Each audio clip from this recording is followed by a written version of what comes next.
Bueno, gracias a todos los que están viendo este video. Bienvenidos a este su canal de difusión filosófica, Grandes Cuestiones Filosóficas. Hoy vamos a desarrollar esta temática de filosofía de la ciencia con el tema que ha desarrollado el científico Antonio Lafuente, la imagen cambiante de los científicos. Bienvenidos.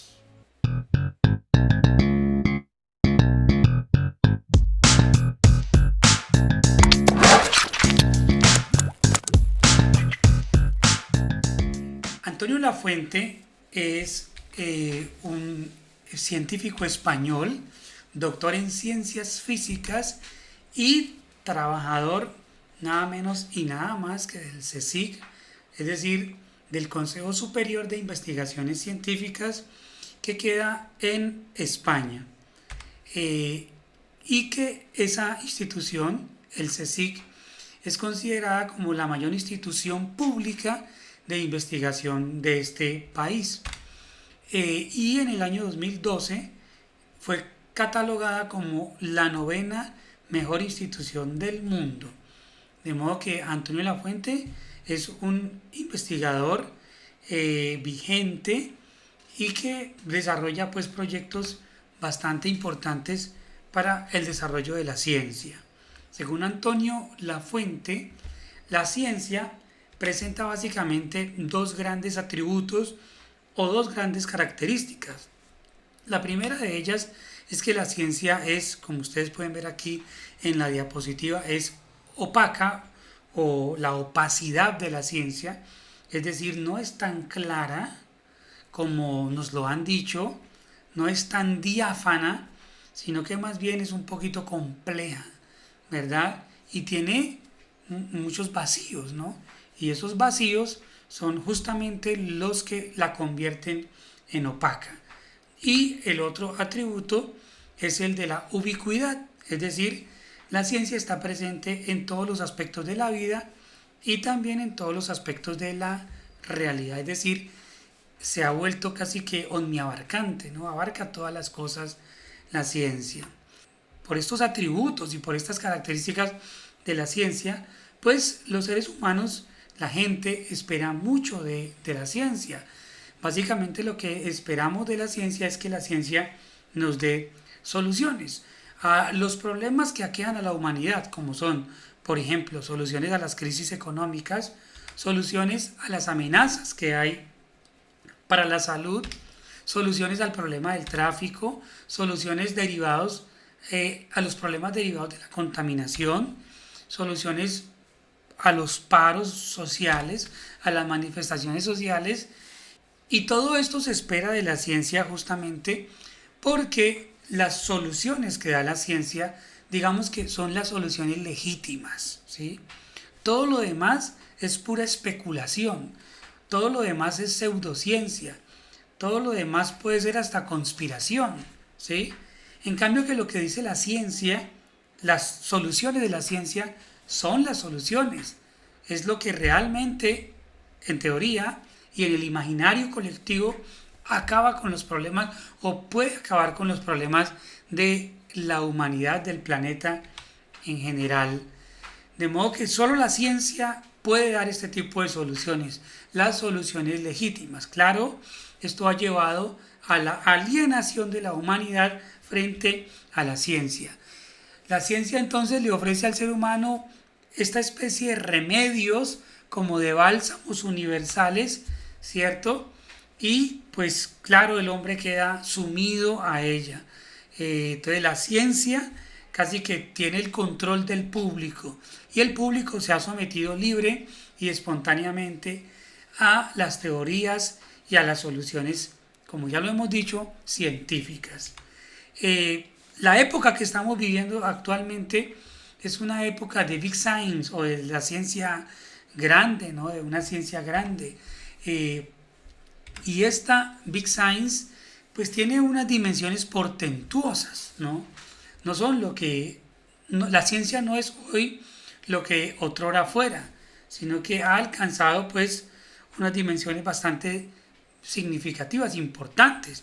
Por ejemplo, la ciencia hoy tiene laboratorios que parecen más bien plantas industriales y no parecido ya a lo que antes era el taller artesanal, ¿verdad? Donde trabajaba el científico, sino que, por ejemplo, como lo vemos en esta diapositiva, ¿no? El Centro de Investigaciones Thomas Watson, en la sede de la División de Investigación del IBM y que está situado en Nueva York.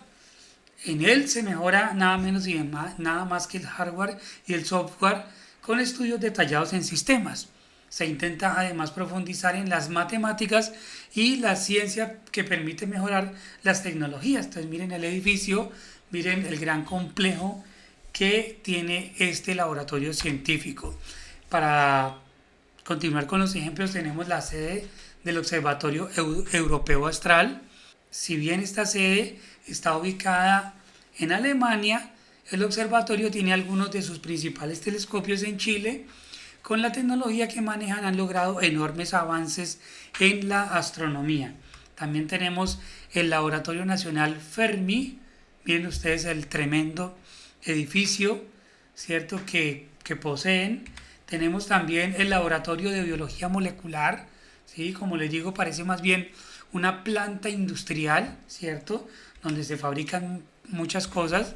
Tenemos también el edificio Atlas, otra gran obra de la arquitectura, un gran edificio de investigación científica. También aparece ALBA, que es el laboratorio de radiación de sincrotrón. Y bueno, son tremendos laboratorios que demuestran que la ciencia es una gran cosa, una gran empresa, ¿no? Y ya no parecido a lo que antes era el quehacer del científico. Por eso cuando pensamos en el científico, por ejemplo, medieval, ¿cierto? Pues ya la ciencia no es eso que se conoció.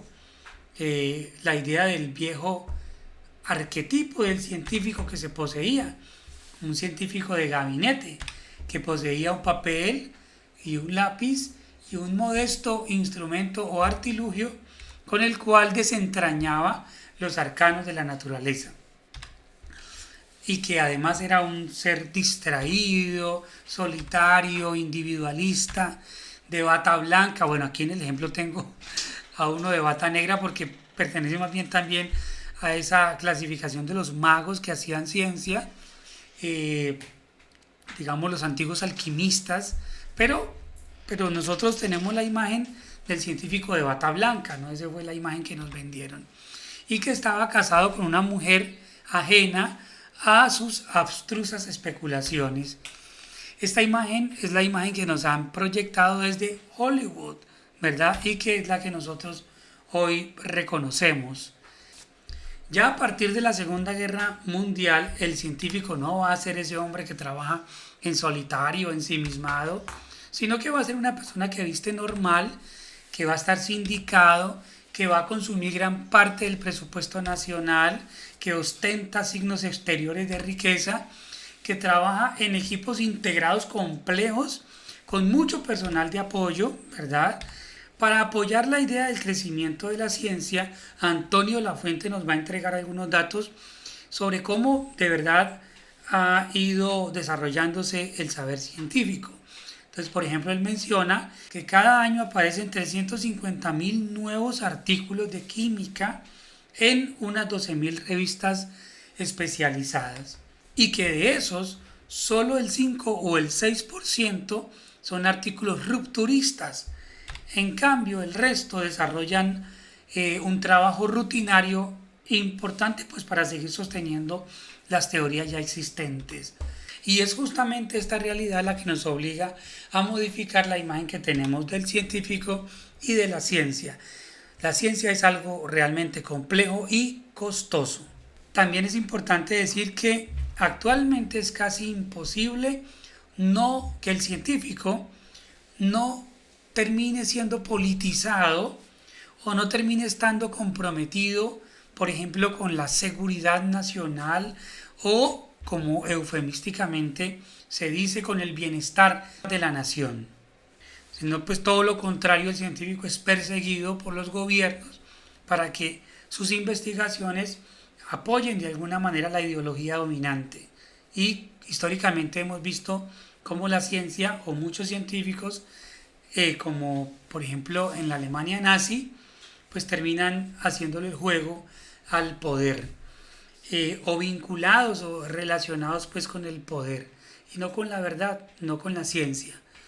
Eh, También es importante decirles aquí que un atributo que ha sido impuesto a la ciencia de principios del siglo XX es el de que la ciencia debe construir un saber independiente del objeto. Con esto lo que se quiere decir es que las conclusiones de la ciencia deben ser universales y deben ser independientes de la rata que se está viviseccionando. ¿Esto qué quiere decir? Pues básicamente lo que quiere decir es que las conclusiones de la ciencia deben estar más allá de las connotaciones raciales del científico o del contexto, más allá de las ideas religiosas o ideológicas, ¿sí? Como depuradas de todo esto, lo cual sabemos nosotros hoy que es imposible. Vamos a ver por qué. A todo esto se le va a llamar objetivismo, es decir, el saber independiente del sujeto o independiente del objeto es lo que se va a considerar como el objetivismo. Pero ya hace más de 60 años, dice Antonio Lafuente, que esta visión naif de la ciencia, como él la ha denominado, de la ciencia y del científico, por ejemplo, y del método científico, ha sido cuestionada, ¿sí? Y ha sido cuestionada nada menos y nada más que por la mecánica cuántica. ¿Por qué? Porque según la mecánica cuántica, el observador no puede distanciarse del observado, sino que es parte indisoluble del teatro que forman ambos. De modo que el objetivismo, tal como lo pregonó la ciencia del siglo XX, no es posible para la mecánica cuántica. Por ejemplo, aquí tenemos a varios de estos científicos que aportaron al desarrollo de la física y de la mecánica cuántica. Por ejemplo, el físico y teórico alemán Heisenberg, que contribuyó y formuló el principio de incertidumbre para la teoría cuántica y que en el año 1932 ganó Premio Nobel de Física. El principio de incertidumbre que formuló es el siguiente: es imposible medir simultáneamente de forma precisa la posición y el momento lineal de una partícula. Bueno, esto no es lo importante aquí. Aquí lo importante es que Heisenberg, el físico alemán ganador del premio Nobel, apoyando esta idea de la mecánica cuántica, va a decir lo siguiente: la ciencia natural siempre presupone al hombre y debemos ser conscientes del hecho de que, como Bohr ya lo había expresado, nosotros no somos solo espectadores, sino participantes de la escena. Hablando de los científicos y del papel del científico en el desarrollo pues, de una investigación. Kant ya también había pensado un poco esto desde la filosofía, ¿no? Y reflexionando sobre la ciencia que le precedió, escribió los prolegómenos a la crítica a la razón pura, diciendo: nuestro intelecto no extrae sus leyes de la naturaleza, sino que impone sus leyes sobre la naturaleza. Pero volvamos a los mecánicos cuánticos, que son más radicales que Galileo y que el mismo Kant. Sin observador para ellos, sin la conciencia humana, no existe la realidad. Es decir, así de importante es el papel del sujeto en la investigación científica. Ya lo habían dicho los idealistas y ya lo había dicho el filósofo Berkeley. Pero para ellos entonces ser no es otra cosa que ser percibido. Es decir, la existencia es posible en tanto que sea percibida por un sujeto cognoscente. Imagínense pues a dónde va la mecánica cuántica. Otro científico de la corriente de la mecánica cuántica es Wigner, del año 1902, que también es un físico y matemático húngaro y que contribuyó a la teoría del núcleo atómico. Y también es ganador del Premio Nobel de Física en el año 1963.